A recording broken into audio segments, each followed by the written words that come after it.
स्वागत है आप सभी का एक और न्यू वीडियो पर। देखिए, अगर आप एमपी बोर्ड से पढ़ाई कर रहे हैं तो पूरे सेशन में आपको 4 बार एग्जाम देने पड़ते हैं। स्टार्टिंग में होती है आपकी त्रैमासिक परीक्षाएं, उसके बाद होती है आपकी अर्धवार्षिक परीक्षाएं, फिर होंगे आपके प्री बोर्ड, उसके बाद होंगे आपके बोर्ड एग्जामिनेशन। अगर आप 10th या फिर 12th में है तो ये पैटर्न रहता है। अब देखिए, आपकी जो बोर्ड परीक्षाएं होनी है वो होनी है इस बार फरवरी में। रीजन आपको पता ही है। अब आप चाहे गवर्नमेंट स्कूल से हो या फिर प्राइवेट स्कूल से हो, आपकी जो त्रैमासिक परीक्षाएं थी वो सितंबर में ही हो गई थी।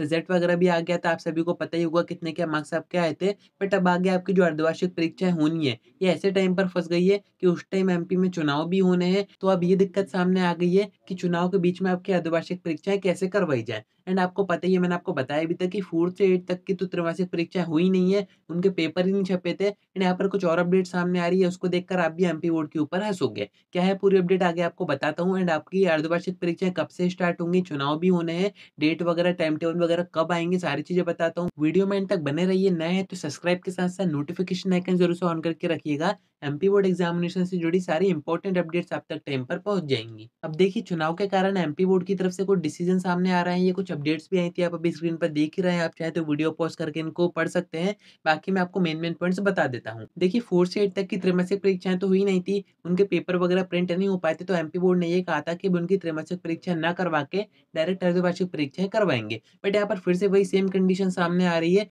इनके जो एग्जाम सेट किए गए थे वो नवंबर में ही किए गए थे। बट यहाँ पर फिर से यही कंडीशन सामने आ गई है कि इनके दोबारा से पेपर प्रिंट नहीं हो पाए हैं। बहाना ये दे रहे हैं कि चुनाव के चक्कर में हमने ये जो 4 से 8 तक के अर्धवार्षिक परीक्षा है इनको आगे पोस्टपोन कर दिया है। अब यहाँ पर अगर आपके एग्जाम से कनेक्ट करके देखें कि 9 से 12 तक की अर्धवार्षिक परीक्षाएं कब होंगी, तो वहां पर भी एमपी बोर्ड का सेम वही कहना है कि देखिए, वैसे तो आपके दिसंबर में होनी थी, एकेडमिक कैलेंडर के अकॉर्डिंग भी आपकी अर्धवार्षिक परीक्षाएं दिसंबर में ही सेट की गई हैं। 6 से 15 दिसंबर की डेट फिक्स की गई थी 9 से 12 तक की अर्धवार्षिक परीक्षाओं की। बट यहाँ पर ऐसा बताया जा रहा है कि जो चुनाव का रिजल्ट है वो ही जब 3 दिसंबर को आएगा, तो ऐसा हो सकता है कि ये जो आपकी डेट्स है अर्धवार्षिक परीक्षाओं की, इनको भी आगे बढ़ा दिया जाए, यानी कि ये आगे और भी ज्यादा पोस्टपोन्ड हो जाए। अब देखिए, ऐसा हो ही रहा है कि एमपी बोर्ड का ये जो सेशन है वो ठीक तरीके से काम कर ही नहीं रहा है, पूरा खराब हो चुका है। बच्चों की पढ़ाई हो नहीं पा रही है, सिलेबस हुआ नहीं है। बाकी जो बच्चे गवर्नमेंट स्कूल से हैं उनको तो सिलेबस की कंडीशन पता ही है, इसी कारण से वो कोचिंग ज्वाइन करते हैं बाहर। तो आपको जो सिलेबस है वो आपको खुद ही पूरा करना पड़ेगा, क्योंकि आपके एग्जाम तो टाइम पर ही होंगे।